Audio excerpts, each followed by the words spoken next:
All right, everybody. Welcome to SureDog.com. You are on our YouTube page for The Trenches. That is our new live chat. I am Anthony Walker, as you can see by that nice little overlay at the bottom. It took me a little while to figure out how to do that.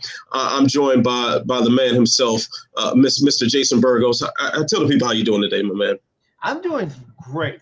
I was looking forward to this, looking forward to get to talk to you, looking forward to hopefully get to talk to you people out there if you're listening and watching. I'm excited, always excited to talk some MMA talk up in here.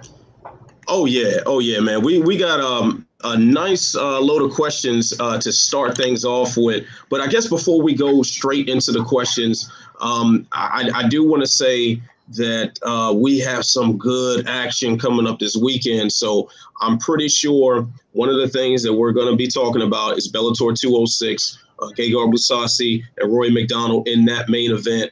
And a lot of the other fights on that card are really good too, but I mean, it's hard to ignore a true school super fight. And we talk about super fights so much. Bellator has given us one, and really the best one probably you can make outside the UFC. Yeah, I mean, it has that vibe to it of slightly forced because, Gegard just won the title, MacDonald just won the title. So, it has a UFC feel. And if it's got a UFC feel, that means it's got to be pretty big. But I think you're dead on. These are arguably guys that are top 5 in their division out, in the world and outside the UFC. And it doesn't feel like it's an unfair fight. Yeah, Rory's going to be smaller, but like Rory can bulk up enough. Like you saw them at the weigh-ins, they're fairly close in size. So it's fascinating just to see the technical skills that can be put on display tomorrow night. I'm pumped for this fight. Yeah, man, I can't even put in the words how much I'm excited for this. The only thing I'm not excited for is that it's on a service called DAZN. You don't want to be taken to DAZN? I want to be taken to any place that is named anything better than DAZN. That is, I mean, that sounds like so out of touch. Like, oh, we're hip, we're cool. You're gonna come to DAZN. Yeah. That's like total 90s. Like if it was DAZN in like the 90s when they had like the box and stuff like that, it would make sense. But and then also what's always funny about it is when you look at it, you just think like, oh, you think like the acronym. So I guess, oh, DAZN. But then you read every article on it, and I've never seen something so major where every article has to explain how it's pronounced, which is bugged out to me. But I mean, what do you think? Are you willing to plump down the $9.99 to subscribe after the fact and watch the other content? Because from what I've read, Bellator only has this show and then the December show in Hawaii that's going to be on DAZN. So there's a lot of other stuff. If you're getting it just for Bellator, you may have to watch that you don't even know about or that into. Yeah, it's I'm definitely willing to plop down the money because they do have a lot of boxing content on there as well. And, I did miss the Anthony Joshua fight last weekend, and that was only because I was hanging out in Vegas with my friends. So, so it didn't take priority over the bottle of Jameson that we had in the room. But, but I think in general, yeah, I think DAZN is probably going to be a good look. And now that's going to bring us to our first question. If I can get this damn mouse managed right, I can get to this first question. Let me see what we got here. Okay. Here we go. All right. So we got asked, did Bellator burn what little goodwill they had built up by putting its biggest and most important fights behind a paywall with a silly name? We want to take this first? You want to take it first? Yeah. Go ahead and jump on this one.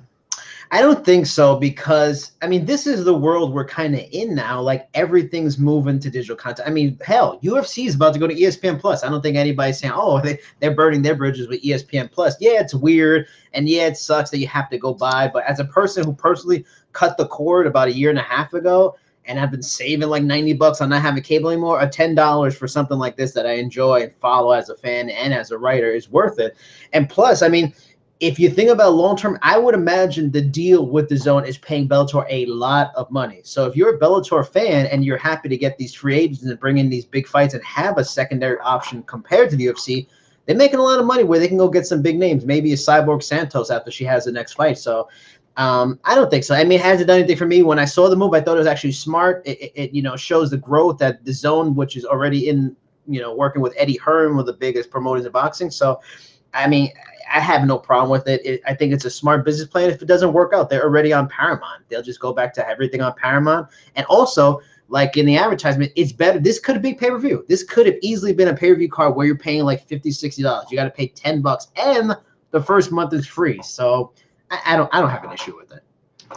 Yeah, I agree with you, man. I mean, first and foremost, we are in quite the digital world. It's not too many people, at least of the millennial generation, that are complaining if you can't find something on traditional TV. Mm-hmm. And then also on top of that, with Paramount Network, a lot of things didn't make sense for it to be on traditional TV.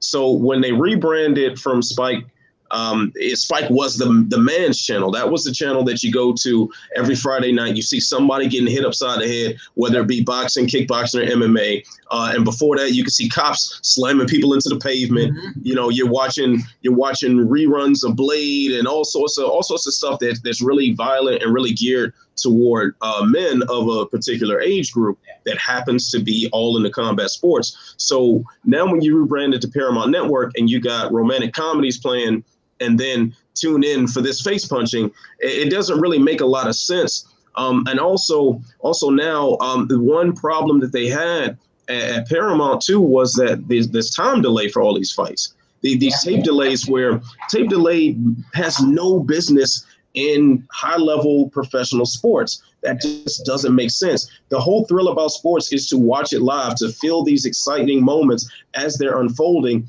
and you see this drama playing out on the main stage. But you can't get that with the tape delay. It'd be one thing if Twitter didn't exist and Facebook. You got people in the stands that are putting stuff on their Instagram feeds because they're there. They see this knockout and it goes viral before the fight actually is aired for like half the world. I mean, that's crazy. That doesn't make any sense. So at the very least, even if they stay with Paramount Network, which I know a lot of fights will also be broadcast on, they still have the ability to see it live. And that right there is, I think that is the largest portion of the enjoyment that we get from watching sports of any kind. Yep, I agree. All right. So let's see. What else do we have? You know what? I want to take a question that I'm going to cheat a little bit because we take most of our questions from the forum, but I'm going to get one that we got from Twitter from one of my favorite followers, calls herself Snarky Ginger. She says, as big as Nate is this big enough? Is this a big enough headliner for Madison Square Garden, though? You want to take it? Yeah, y'all go ahead and start this one. I think it is. I think Nate Diaz is a big headliner for any venue. His name is one half of the two best-selling pay-per-views of all time. Now, where the UFC has messed up is that they have now, kind of poked and prodded and told everybody that, hey, we got something bigger for the main event. So now that you've promised something bigger, you can't tell me what I already was going to have is big enough. That just doesn't vibe. But on its own, in reality, yes, like Nate Diaz is a headliner. Nate Diaz, and it's funny too that now we're using this phrase again, but remember Dana said he didn't move the needle. Yeah. This man moves the needle. He moves a lot of needles. He moves like 1.6 million pay-per-view buy needles. So I mean, to say that this guy is not a big enough headliner, I think is not doing the full story justice. The full story is that we were promised something bigger. So you promised something bigger. You got the names you have left. Okay, Conor already booked. We'll be talking about him soon, I'm sure. John Jones, which I still think could end up headlining that card. John Jones was suspended, so that was not something they were necessarily going to be promoting. Who else? Brock is not cleared until January. So those few names that will be bigger than Nate, are unavailable. So now you're stuck with, hey, here's Nate and Dustin. I do like the power play for 165, and forgive me for just rambling on, but that did bring up another question that I want you to jump off with the first answer to. What are your thoughts on a 165-pound division? I mean, I'm not against it. To add to the them bringing up that and pushing the main event, like I don't like one. I'm not a fan of how they're doing it and pushing it. And I don't think it's going to work out for them. And Jacob Devitt's Reddit for sure wrote a story about that and them being in cahoots to push that idea along. And the fact that they're doing that, kind of going into business for themselves, almost makes me think, because Dana White's has a humongous ego, and he does not, as I put on Twitter, have a suggestion box for his fighters. So I almost feel like the division not going to happen. Do I want to see a division from the suggestions I've seen on Twitter where people were saying a 165 and then changing welterweight to 175? If they did that, it'd be interesting. I am a purist. I love MMA for the fact that there are these spread out divisions. I hate that boxing has like a division almost like every 5 to 7 pounds or less. So I dig that there's this big stretch, and you have to, to win 2,000 in two divisions really means something. While in boxing, Manny Pacquiao has like 8 different division titles, and Amanda Serrano I think got like 8 different division titles. So it means far less. But if it's best for the fighters and the fighters want it, why not? I'd rather see that division than probably, no disrespect to the ladies, but women's 145, which lacks a lot of depth. I'd probably rather see that than maybe even 125. That's kind of questionable unless Invicta were to get folded in. So yeah, I mean, that's what the fighters wanted. I'd be for it. Sure, why not? Yeah, I'm kind of with you on a lot of that. I mean, the 165-pound division makes a lot of sense. I mean, the problem is the issue I had, at least when we were, temporarily bamboozled, at least I was, into thinking that Nate and Dustin were actually fighting for a 165-pound title, and this was official, solidified, legit, is that you don't want to make decisions like this hastily to save a single card. Yeah. First of all, Nate and Dustin is main event material regardless of how you package it. We don't need a belt put on top of this to make it something worthwhile. I don't think that's interim belts, please. Rumors about an interim title fight, please, God, no. And you know what? And shout out to my man Matt Hunter, who runs Mixed Combat Radio. I spoke with him around the time that I think this fight was being made. And we were both kind of like, I don't know, they might slap an interim title on this. In fact, I think that is still a very big possibility. But if you're going to make another division, you don't want to do it just for one event.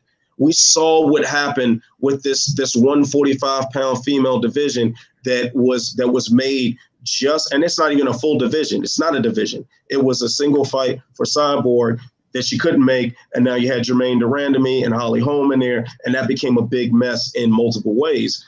So now you've got this champion without a division. Look at 125 may have a title match coming up with 2 people from different divisions. Yeah, well, and as far as the case of 125, I think they did. I mean, that's going to go into the whole Nico Montano being stripped. I don't agree with that move, at least the timing of it all. But they did at least try to build a division on TUF.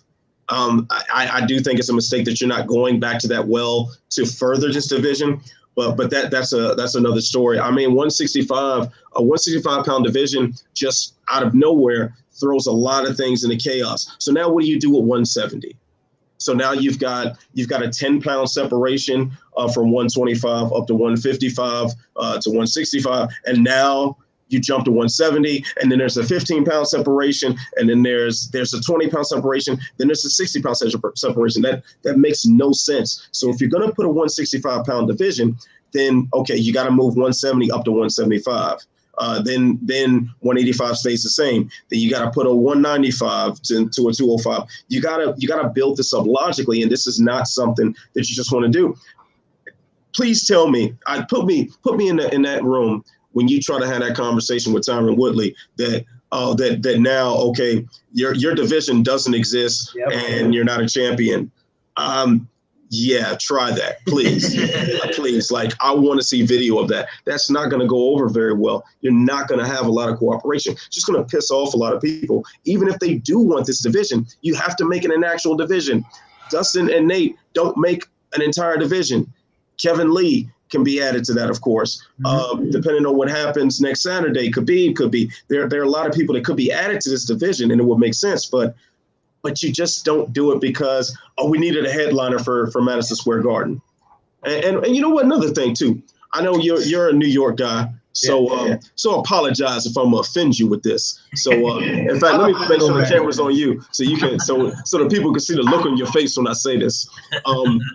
I just so like New York resisted mixed martial arts coming there for so long, too long. It was comical even. I was of the camp that said, hey, let's abandon New York and just put fights wherever they'll accept them, make money, and let New York just miss out. So now New York through all their corrupt politics has held up MMA progressing for so long, and now we're going to create divisions. We're going to do all this stuff and all this extra work just to make sure a big show is at Madison Square Garden because it's New York City. Miss me with that. I'm sorry. A fight is a fight wherever you put it. New York is a nice city, but yeah, I like MMA more than New York. You know what I mean? And I wrote extensively on like the not getting legalized on different sites, and it was a long-term. It was New York City corruption, but it was also a long-term beef with like the Fertittas and having unions in their hotels and all kinds of deeper stuff. But you know what it is? I agree with you on the point that it doesn't need any of these big events or anything like that. You know what I think it kind of is? I think it's that Madison Square Garden is not a cheap building to run. Like, because we've recently seen, for the people out there listening and watching, in WWE doesn't do events in Madison Square Garden as much. They do Barclays Center a lot now, or Nassau Coliseum, because it's cheaper to run in those buildings. Madison Square Garden is just very expensive. So I think that's part of the reason. It is weird that they have to have these big shows, because I'm with you. Any other time it was Poirier, Nate Diaz, and a co-main event of Weidman, Rocco, that's more than enough. New York is a great fight city. We want to see great fights. Those are great fights. That's enough. But I think the UFC and their, how they run their economics, they probably feel they need to make a certain amount of money, and they aren't sure that's enough for them.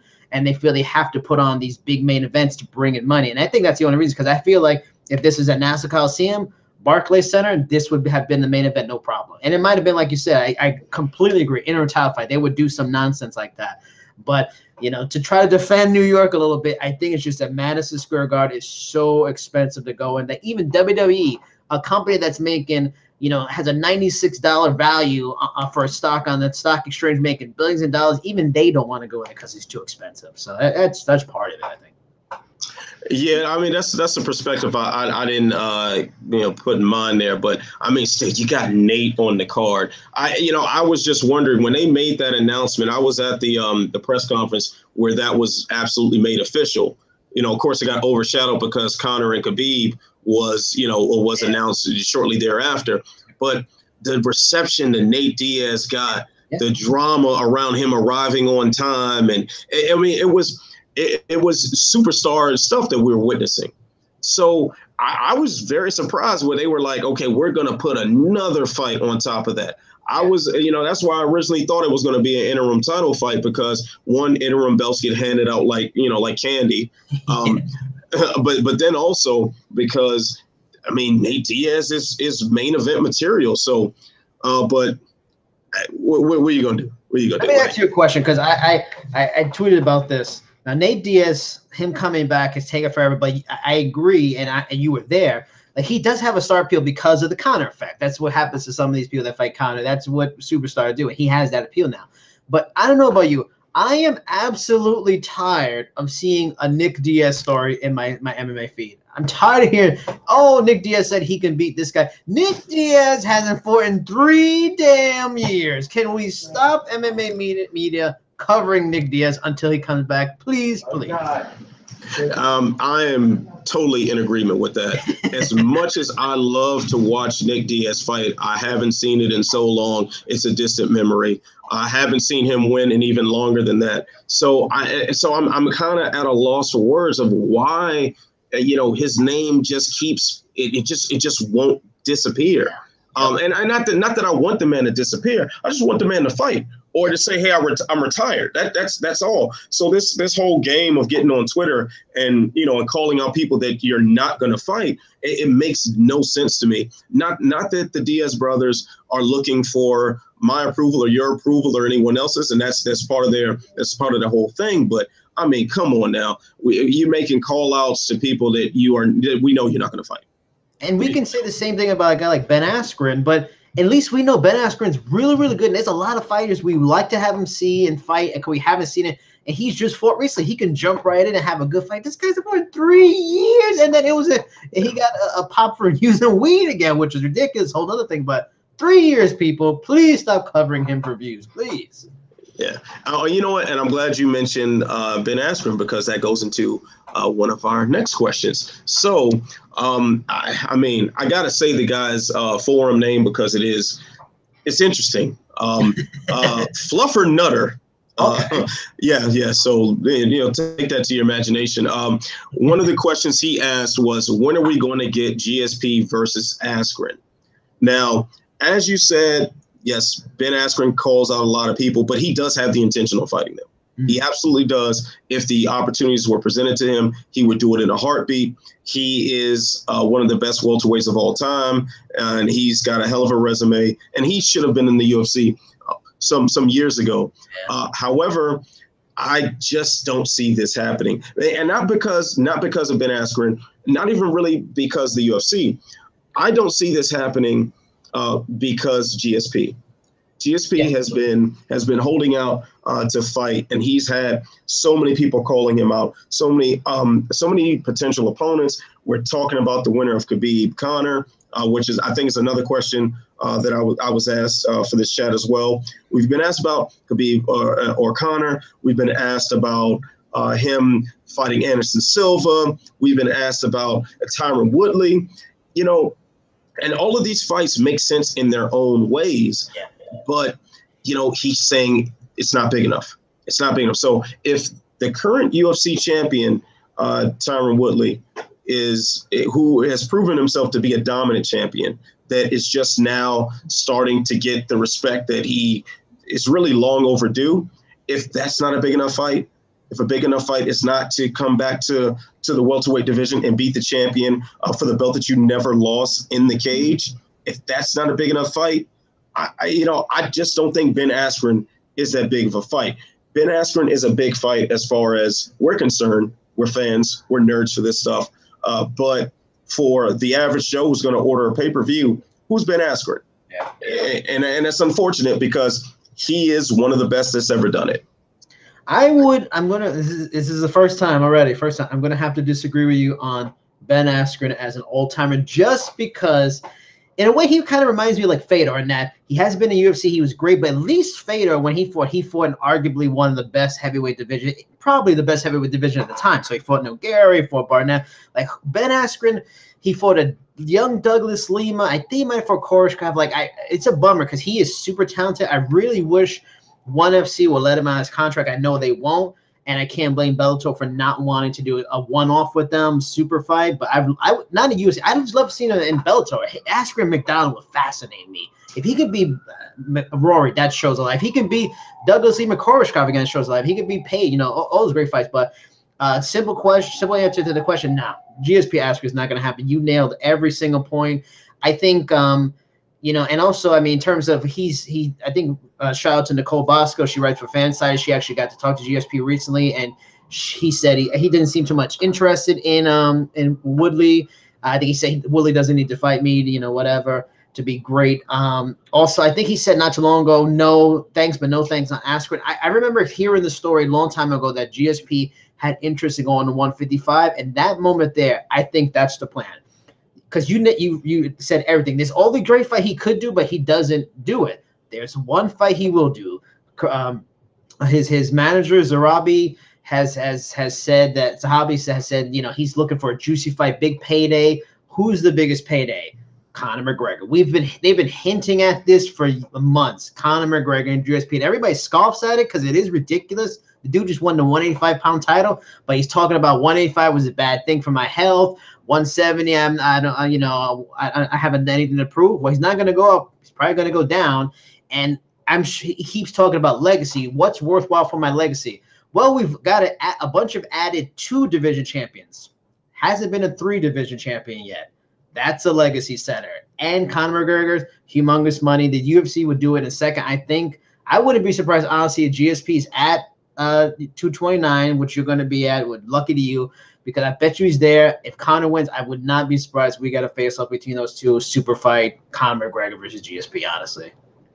Yeah, I don't see how that doesn't happen if Conor emerges victorious. Even if Khabib emerges victorious, especially if this 165-pound division thing is true.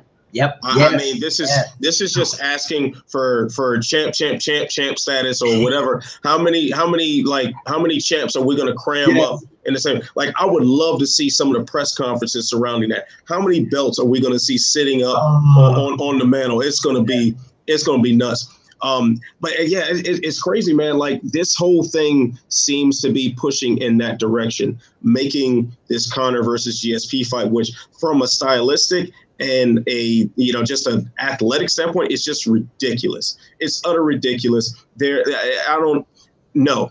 Just no. Well, what if We'll buy it. Right? But what if Conor surprises and Khabib does have problems taking him down, or he fights him off, he gets back to his feet, and he actually beats Khabib, and Khabib can't get him down? Does it make it seem more realistic? Because if Khabib couldn't do it, smaller, faster guy, is a George St. Pierre closing in on 40 going to be able to get him down? It doesn't seem more realistic then.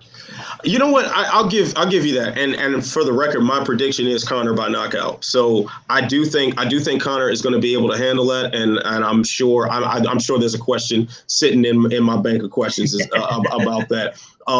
So I get, forgive me if I repeat it later. But I really think, man, that that could have a factor. But still, GSP was a middleweight champion.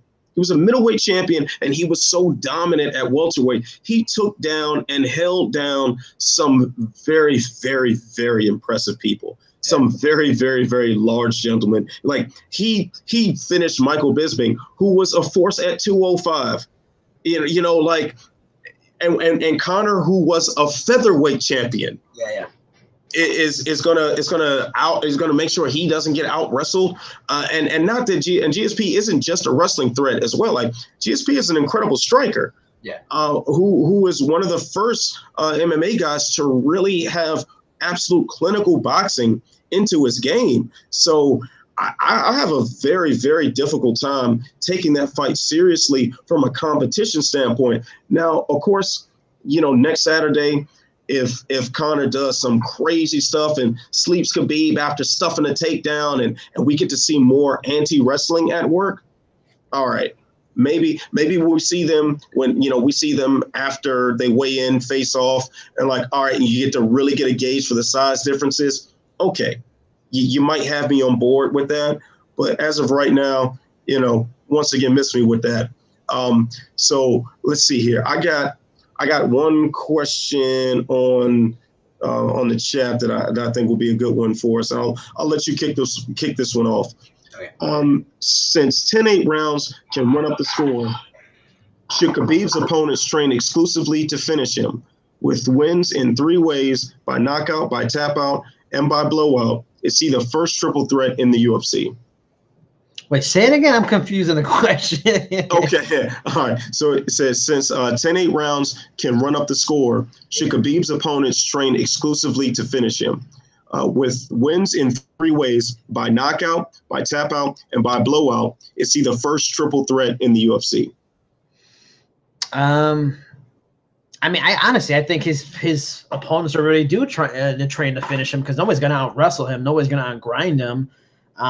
So I think that's what they're doing. That's why he's amazing. I mean, I told the person at the presser too when I went to it, I'm really disappointed we didn't get to see Ferguson versus Khabib, because both of them fascinate me in that they're similar to the Diaz brothers in that they employ pure will on you. They both got skills, but they put will on you. Like, they will will their skill set and abilities on you, and it's amazing to watch. But yeah, I mean, I guess he's the first triple threat the person asking, but I mean, that's what people do, and they still can't stop him. This is why Conor's so fascinating, because maybe Conor's the first one to knock him out, or but blowout, if they mean blowout in terms of like gas out, I guess that's always possible. And that's why Ferguson was fascinating, because maybe if he tried to wrestle Ferguson, maybe round 4 or 5, because Ferguson's gas tank is freaking endless.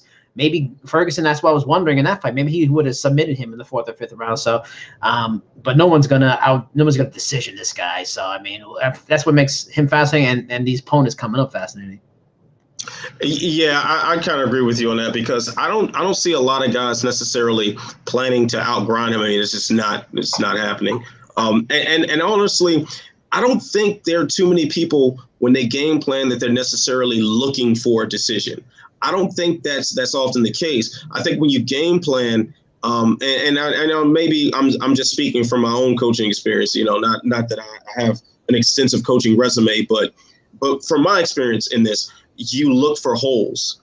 You look for holes to exploit. You look for weaknesses. You go after those weaknesses.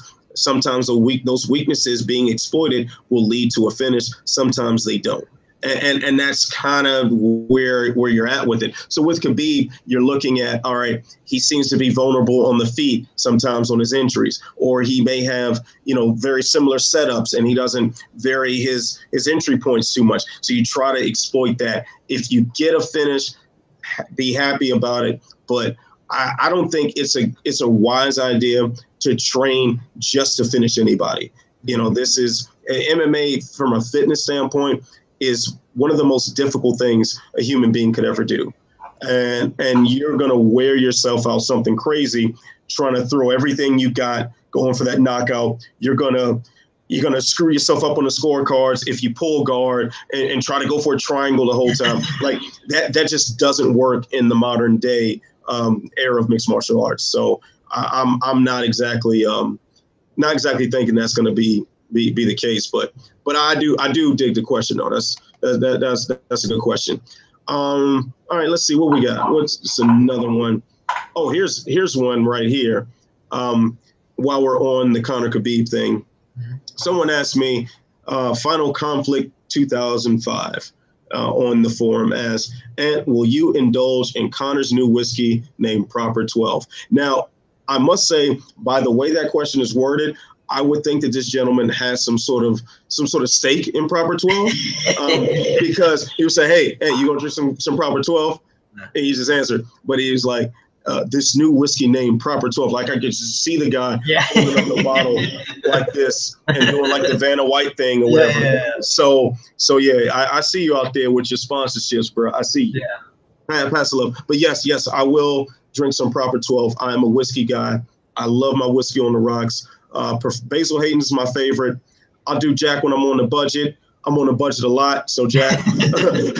but Basil Hayden is when I'm feeling real nice. I go for that on the rocks. And why not?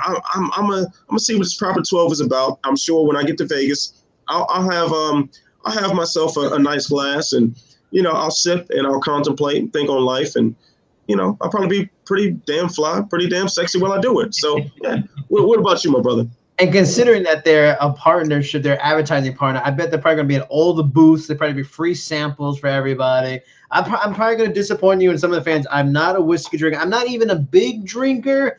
I'll admit it. I like chick drinks. I like the sweet drinks. And I'm a bit of a wine fan. So if he comes out with a Moscato, maybe a Merlot, maybe I'll give a little taste and dabble, but I will not be dabbling in the whiskey. Plus, I don't want to really give him any more advertising that he did enough in my face at UFC 229 press. I'm good. Dude, that was the best liquor commercial I've ever seen. Oh, my Lord. I mean, and luckily, I was able to get some pictures. I was taking pictures. I got a couple of good pictures, but my God, it's like when he pulled the bottle, he's holding it like this, and it's just like, oh, what fantasy land am I in? What am I in? I told him I felt like I was in like a Rocky movie, and he was playing like the Apollo Creed role. It was just like, what is this? This is a crazy fantasy land, but no whiskey for me, people. So actually, I got an invite today. Some media invite to, I guess, the day before the fight. They're having some launch party for the vodka partnership, right? Is it some vodka that's partnering up with the UFC now? I forget the name of it. I mean, so 50 Cent is working with Bellator and his what is champagne or something like that. Yeah, and also while you're drinking that champagne, don't forget to get the strap. So yes, keep that in mind. So I don't know. I probably will actually have work to do. So I don't think I can just go to a vodka party the day before one of the biggest career opportunities I have. No, that may not be the wisest move. So I'll see. And I don't think they'll be serving whiskey over there. It'll probably just be all vodka. And that just brings me back to my younger, wilder days. And I'm good. I'm good on that. And you want to keep your rep. I mean, I was busy, going to the vodka party. It's too snooty. I mean, where am I, journalist? The vodka party? No, I don't know. I mean, come on now. Like right now, I got on only my finest in Marvel Comics attire. I got my Stark Industries shirt. I see you. I went old school right here. I see you with the cable. I see you over there looking fly. Do we look like guys who want to go to a vodka party, my brother? Come on. Come on now, man. I'm too rugged for that. I'm too rugged. This beard and vodka just don't get along. I was drinking vodka back in my goatee days, man. We're better than that now. We're better. I wish I had a glass right now. I'll hold the pinky up and get the classy look about it. You know how that do. All right. So before we start talking about a whole bunch more foolishness, let's see what other questions we got. Oh, I do like this one. And I like the forum name of this gentleman right here. His name is Aegon Spengler, for all you Ghostbuster fans, if you get that twist on the reference there. Yeah. He says, do you believe the promoter should make more money than anyone he promotes? Specifically, when Dana White mentioned he made $300 million during the antitrust lawsuit, how did you feel about that? Before we answer that question, I just want to say, I don't know if you read this part of the testimony or deposition, whatever the paperwork is called, but he actually confused 300,000 with 300 million. And it was like, oh, you made 300. He thought it was 300,000. He was like, all right. And he said 300 million. And he's like, oh, that's awesome. It's 300 million. Like, I would love to have so much money that I just say, I found out I got $300 million I didn't know existed. That just sounds, you know what? If I'd get that, I'm importing snow to my driveway tomorrow. I'm having Kendrick Lamar perform at my birthday parties. It's going to be wild. I don't know if I'm going to call, what's your man's name? Is it Everlast that he keeps bringing out to all the events? It's Everlast, yeah. Is it really? Everlast? I think Everlast. Yeah, Everlast from House of Pain. Which the Whitey Ford Sings the Blues album is actually pretty dope. I would recommend that for the throwback. But I mean, we ain't bumping Whitey Ford these days. Come on now. But anyway, before. So anyway, all right. So we're vodka party. We're not a party. Yeah, vodka party life, man. Give me an olive in my martinis. But anyway, so Aegon Spengler, to answer your question, I don't believe. I mean, I do believe the promoter should make a lot of money. Let's just say that out front. They put up a lot of risk. There's a lot that goes into promoting mixed martial arts. You've got marketing costs. You got to pay the fighters' purses. You've got insurance. You got venue rentals. You've got security at the venues. You've got concessions. You got a million different logistical angles that need to be covered, while at the same time dealing with a group of people who aren't normal, who don't think like normal people, who have these wild, fantastic managers that, that gas them up and do whatever else they got to. There is a lot of fuckery that goes on into promoting mixed martial arts. So we don't ever want to discredit that and the expenses related to that. So yes, let these guys make their return on their investment, make some profit. However, what I don't like are the percentage splits. So the typical split in professional sports is about 50%. So that's where collective bargaining comes into play. The NBA, for instance, their players association negotiated with the owners of all the teams, and they say, hey, we're going to make approximately half of the revenue that comes in, whether it be from merchandise or TV deals or your sponsorships, the logos you got in the court and all that stuff. The players get a cut. And that's one reason why NBA players are so well paid, because they've been able to negotiate that.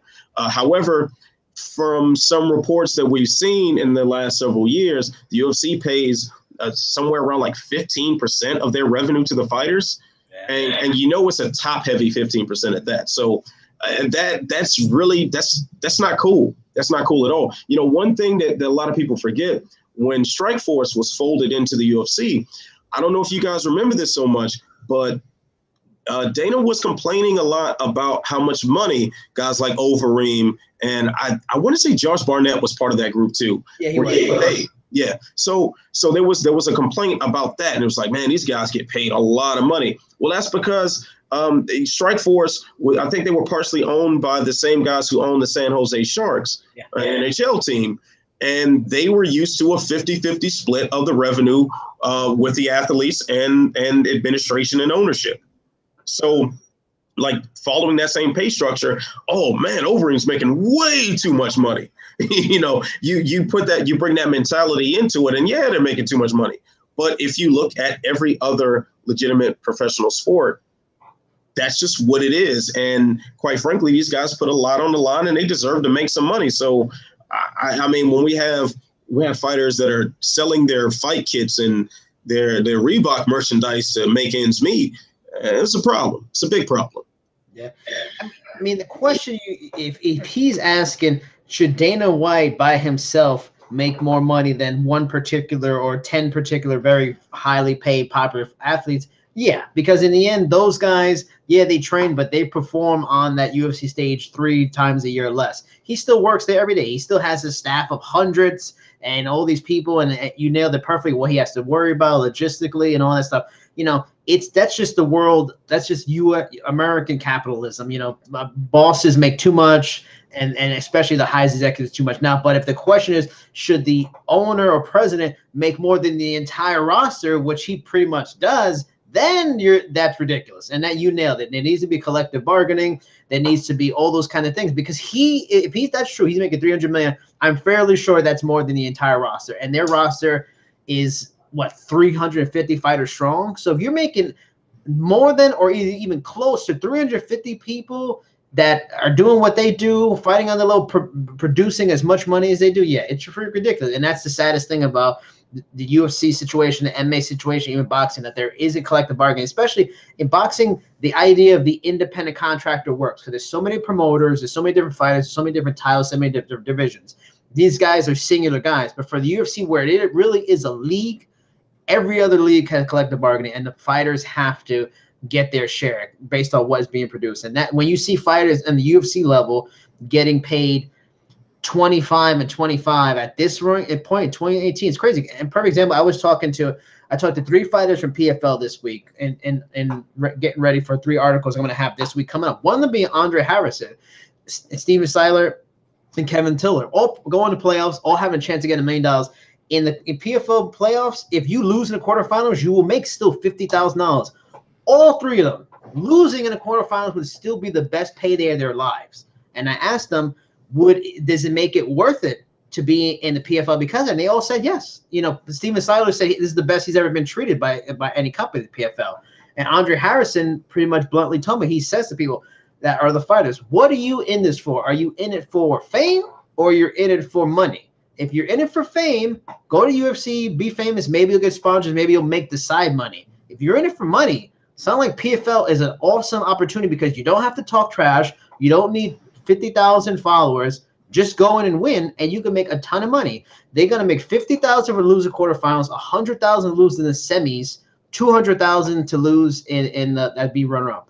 I mean, the guys that's going to lose in the quarterfinals are making more than some guys that are going to be main eventing UFC events coming up. That's nuts. So, yes, short answer, he should not be making more than the whole damn roster. Hell no.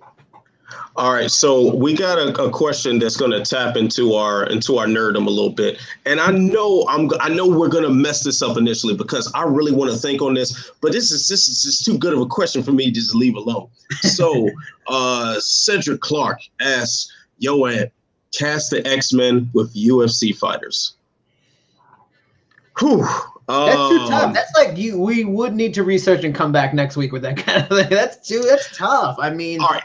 I got one though. Are we doing like 90s Fox channel? So we're just doing those 5 or 6 X-Men? That's it? Because the X-Men have like 30 more members strong in their history. It's crazy. Yeah, it's a lot of them. But let's I'll stick with some of the mainstay members. So my first pick, absolute first pick, Wolverine has got to be Tony Ferguson. The guy tore the tendon off, like his MCL or LCL. He tore one of those tendons completely off the bone earlier this year. And now he's about to co-main event against Anthony Pettis. The human body just not supposed to heal that fast, my man. It's just not supposed to happen. The guy has ridiculous cardio, as we talked about before. He's relentless pace. He's wild. He's crazy. He's got the hair too. Tony Ferguson is Wolverine. That is my number one X-Men to UFC translation. That one's interesting. The only reason I wouldn't go with Tony is because Tony's a little bit fancy. He likes to look cool. He got the gel. Like Wolverine's kind of scruffy. Like Wolverine wears his hat and the beat up leather brown jacket and jeans. You know what I'm gonna throw out there? Because he's got the body look. If he had the beard, he has the kind of the jawline. He's short and squat. Because Wolverine's my height. I'm a pathetically short guy. How about John Lineker? Ooh. Because he's he's got that body. He comes forward, I'm gonna go John Lineker. Imagine John Lineker with the mutton chops and the triangle, the hair, the flat top. Yeah, that's a good look, man. I like that pick. Man. This is just why we need time to build on this. I just don't know. The thing is, I wouldn't want to be Jubilee. Her powers are trash. Yeah. That's the only one. And Cyclops is kind of a dick. So who wants to be Cyclops? Cyclops is. Well, you know what though? In the recent, I agree with you, but in like the last 10 years, Cyclops actually became kind of gangsta. So Cyclops is pretty good. Okay, well, you're definitely up on the current comic books much more than I am. I'm simply all on the movie wave right now because I just don't have time for the books. You got a hell of a collection of graphic novels and stuff too, so I must compliment you on that as well.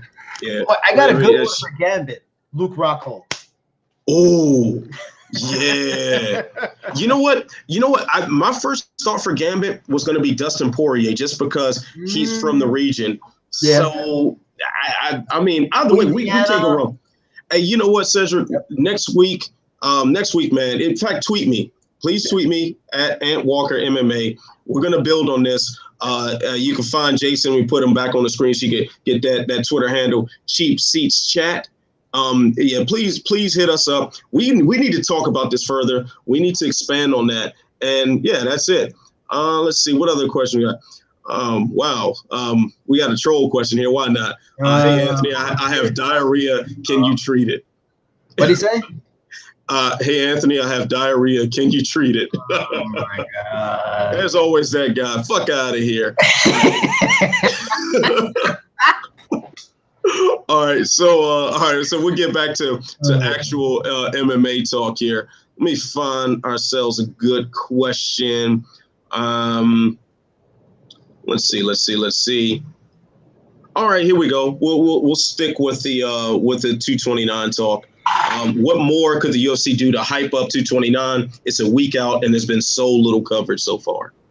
They're about to do it. I mean, I saw today it was announced on Thursday they're going to have another press conference open to the public. So that'll probably be insane. So, I mean, that's how simple it is when you have Conor. Just throw a press conference with the public, and that'll probably draw enough insanity that's it. That'll be fine in itself. Yeah, I'm with you on that because I definitely was of the camp that, like, ahead of that press conference last week, that there just was not enough talk about this. It was not enough muscle put into the promotion. But that press conference had like 500,000 people just waiting for the stream to start. I think I said this last week, but the press conference, even waiting for the press conference to start, outsold a lot of recent pay-per-views. Like that's crazy. Like there were more viewers for that than a lot of actual fights. So I think it's there already. It's something that's there. That press conference generated so much buzz. We've got a gazillion different sound bites. Everybody's talking about Proper 12 whiskey, and Ali Abdulaziz and everything brought up in that press conference has become common talk now. Amongst the MMA world. And it reverberated outside of it. So especially with the ESPN deal approaching, ESPN is throwing more muscle toward their MMA coverage. And it's attracting more and more eyeballs. So I think by that next press conference next week, which is going to be pure pandemonium with the fans there too, with just all the amount of liquor that's going to be drank up in Vegas ahead of that. It's going to be total chaos. And I think that's going to be all the drama you need to push this card. And this is one of those things where they could have put this fight on and it's still going to do over 1 million buys because Conor McGregor's on it. Like how Ronda Rousey ahead of what card was that? 2-0 something didn't do any media at all. Yeah, but it was her. So it sold like 1.1 million or something like that. Like that is something that we will see to a greater degree with Conor Khabib, and now with the press conference and Conor's actually participating, it's going to be absolutely nuts. I'm fascinated about the buy number because it's going to be interesting because sometimes with the public, if you leave for a while and come back, there's not a guarantee they're going to be there. And I saw a headline just today about that. The last pay-per-view with Tyron Woodley headlining may have been in the 130,000 buys range, which is stunningly bad. So I'm curious because I'm of the belief the UFC may have plateaued a little bit and they're very much in their niche like boxing. So if he can get, because Dana loves some good hyperbole. He loves throwing out, oh, we're looking at 1 million and it's not even close to. We were looking at 1 million for Stipe and Daniel Cormier, and I think that was what maybe like 600,000, 500,000, something like that. It wasn't even. What did I think? Oh, so yeah, I thought it was like 350 or 4 or something like that. Maybe, yeah. He's talking about, oh, we're looking good for 1 million. So he's saying stuff like, oh, it would be over 2 million. I don't know. I'm curious what the number is. If Conor McGregor's star power is still that great that people are going to come back, or are people like, the PFL's on and Bellator's got a good show. I don't feel like spending like $60. I'm so fascinated on that number to see where it is, because if it's not what they want, boy, they need to get on that bandwagon of not just selling him and start selling some other people. Yeah, this whole approach that we'll just wait for this one big fight to pop up is probably not the best long-term thing to do, because there is going to be a day where Conor McGregor's not fighting anymore, where the idea of him fighting just doesn't exist. So, and Brock Lesnar is gonna diverticulate it his way out of fighting again. So we can't rely on these same old names. Hopefully, as this sport had reached this so-called crisis before, as Chuck Tito and Randy Couture getting ready to bow out, and it's like, oh, who's going to save MMA? So somebody else will emerge, but you got to not rely on that model so much. I think I want to say, was it Jacob that wrote a piece about the lack of like middle class fights amongst the UFC roster? Like the middle class pay-per-view sellers are not really getting pushed. That's an excellent point. Like you got to have those mid levels to even make the high levels seem important, to even have the money to justify paying the high guys. And you got to have money coming in at all times. You got to have star power. And there are different degrees of star power. Just because the guy's not on the cover of GQ does not mean that he is not a star that can sell and make some money for the company. So that's something I think we need to keep in mind. All right, let's. So I know we're running a little short on time. Got time for maybe a couple more questions. Are we going to talk about Bellator 206 or no? We can. What's on your mind? I mean, we could talk. I mean, I'm excited for it. I mean, if anybody out there, you want some primer information, I got 3 articles up on Bellator. Interviewed Adam Piccolotti, Andrei Koreshkov, and super prospect Aaron Pico. I talked with them. Go read those articles. I mean, and I think, and I asked Scott Coker recently about it. It's exciting to watch. It's kind of a Bellator fan. I'm rooting for Bellator. I want them to be as big as the UFC. I want competition. This may be the best, at least main card they've ever put on, because it's so the main event's great. The co-main event is super fun. It's a rivalry going back to 2003, but I'm fascinated to watch it and its circus value. The co-main event of Andrei Koreshkov versus Lima is fantastic. Pico is fascinating to watch. This kid is nasty. He's finally showing that potential everybody thought. And even Carrie Melendez being on the main card, she's one of the the wealth of prospects and interesting stars on the rise Bellator has. So I'm super excited for this card. Hey, you know what? That brings to mind one. I see another question here. So, is the Bellator welterweight tournament the best thing going on in MMA right now? That's an amazing question. And first off, I'm going to say outside of Conor Khabib, because Conor Khabib is like the greatest stylistic and entertainment matchup we could possibly get right now. But the Bellator welterweight tournament is so high up on that list. That is seriously one of the best things going on. Like, first of all, we missed the tournament structure. We missed the Grand Prix.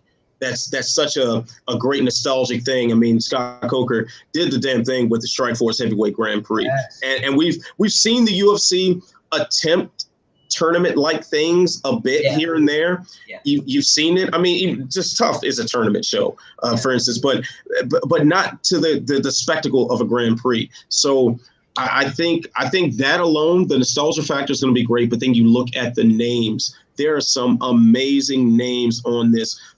I'm just not even gonna have to name all of them. I mean, Doug Lima has been low key one of the best welterweights in the world for quite some time now, and he might actually start getting some of the just due that he deserves. We don't need to talk about Rory McDonald or Koreshkov, or there are some amazing guys in this tournament, and it's centered around the pageantry of a Grand Prix. Thank you. That's all I'm gonna say. I'm so watching it. I'm so there for it. If you have something to complain about with the Grand Prix, once again, fuck out of here. Like, you know what I mean? All right, man. So I guess we'll do one more question, unless something really strikes me. Let's see what we got here. I guess we'll mix it up a little bit. I'll combine two questions because they're both kind of in the same realm, kind of MMA adjacent properties. So, does Karate Combat have a future? And is Bare Knuckle Fighting Championship a flash in the pan? So essentially the same question for two different MMA adjacent sort of situations. So give me your take on that, man. Well, I have a good point of view on this, and that I've interviewed the president of Bare Knuckle Fighting, David Feldman, and I've talked to Chris Lytle and Kendall Grove, both UFC fighters, Kendall Grove Bellator, that have fought for Bare Knuckle. Karate Combat, I can't say. It's way too early. I don't know what the viewership was. I don't know how it did. It's on Fight Pass. To me, in my mind, unless you are a diehard UFC Fight Pass fan and you have Fight Pass, it's almost like it doesn't exist. Like, if it's not on network TV or some cable channel, it's you got to be a diehard if you own a Fight Pass right now. So that's a tough thing for it. If that's the thing. Bare Knuckle, I think, has a shot. They already got legalization in another state after being in Wyoming. They're in Mississippi. I think they're going to do Mississippi for the third event, which the third event's coming up already. It isn't like it's been gapped. Look at World Bare Knuckle Fighting, the new one coming out. You got Johnny Hendricks, Brennan Ward, all these MMA fighters on that. And that one hasn't even debuted yet, and there's already a lot of interest on it. I mean, Joe Stevenson, I'm friendly with him. He's going to be doing commentary for that. They're getting all these people, and so it's going to have the angle. And when I was talking to Kendall Grove and Lytle, they both made the point that, kind of taboo feel UFC used to have that would made it cool and violent, this has. Even though it's not as violent, you watch it, it's not even as damaging as MMA can be. It has that taboo feel. It's got interest. So it's going to be fascinating. I think that has more legs than Karate Combat in terms of big. I don't know how long it's going to last, but I think it does have legs. And if the World Bare Knuckle Boxing Federation, that does well too, and that garners interest, there's going to be two companies already getting some interest and making some money. I think it has legs. Yeah, I do. I'm kind of with you on that. I mean, the Bare Knuckle Fighting thing definitely has that it's forbidden sort of touch to it, and then like the old timey feel, it gives it something that MMA lost when MMA got on Fox TV. That whole we're not supposed to be watching this sort of mystique around it. Yeah. But I think the main thing that's going to help bare knuckle boxing is the price point. Yep. I think I wrote an op-ed on this a few weeks back, but mainly focusing on the Logan Paul and KSI fight. They were lower price points to get in there. Yep. And they made a lot of money because I'm sure there ain't that many Logan Paul fans out there in the world. They're just, oh man, I want to see this boxing match. Yep. I seriously doubt that. And I seriously doubt that there are so many people that just have to see bare knuckle fighting that they're just going to throw down $60 just right away. Just shut up and take my money. I got to see this right away. But there are people that are curious enough to where $10. Okay, here you go. Yep. All right. $20. All right, cool. And it's one of those things where if you don't have anything else to do, you got a few extra dollars to spare. Why not? And that's a good way to grab some fans. I mean, obviously, if you're watching bare knuckle fighting or karate combat, you're looking for violence in your entertainment. Plenty of that there. So you'll be happy, and it's cheaper than a UFC pay-per-view. And it's probably going to have more just direct action, especially if you have an aversion to the ground game and you don't quite get what's going on when it hits the floor. Another thing that I was thinking about this too with karate combat is that, if I'm not mistaken, this is the same rule set that's supposed to be in the Olympics in 2020 in Japan. Okay. So yeah, I think so. Definitely correct me if I'm wrong. Anybody watching, kill me in the comments if I'm wrong on this. But I'm thinking that it has something to do with the rule set. The rule set is about the same. So you're essentially seeing what will be in the Olympics. I'm sure they'll put on headgear or something, but it'll be that as that approaches, that can generate more interest. You see that on a world stage. And now, oh, by the way, you want to see professional guys do this. Here it is on Fight Pass. So there is definitely potential there. I mean, hitting people is hitting people. The crossover is pretty strong, and I'll be watching. Karate Combat's pretty dope. So, and let me add to the bare knuckle and follow back with the DAZN question earlier. The bare knuckle was on Fight TV, so it's smart, and that's where a lot of things are going. Where you sign up for subscription and stuff, and you get this unique content. So if you already have Fight TV, you can then watch bare knuckle. Makes a Fight TV subscription easier. So that's what pretty much DAZN is doing, taking that kind of concept of, we're going to have this package of combat sport with these unique big names. Come watch it, save tons of money, not on pay-per-view, and just pay $10 a month. And that's why I think bare knuckle has a chance, because it's on Fight TV. It may help Fight TV grow, and that's why I think DAZN may even work out, because that chance, like you perfectly said, saving money. No one wants to spend $60 without guarantees, you know? Yeah, exactly, man. Good point. So I think we'll call that a show for the day. So definitely thank everybody watching on the live stream, everybody checking us out in the forum, and everybody who's tweeted questions and took the time out their day to just give you some shit to talk about. Appreciate that. Definitely appreciate you, Jason, joining me. Too bad we couldn't get in last time with all the logistical problems with the unavailability of Wi-Fi. Damn secure open Wi-Fi in Manhattan. Total trash on that. But anyway, so we do want to make this a regular thing. As I said last week, Sherdog.com, our YouTube channel, man, we're trying to utilize this a lot more, put up some good content for everyone who wants to follow along as we cover this sport that we love. And we got some interesting personalities amongst our ranks, and I think you guys might enjoy what's going on. So if you have any comments, questions, concerns, you can tweet me at AntWalkerMMA. I'm going to put my man back on the screen. He is Jason Burgos at Cheap Seats Chat. And you know what to do. So in the meantime, everybody, appreciate you. See you next week. Stay tuned. Stay sexy. Peace.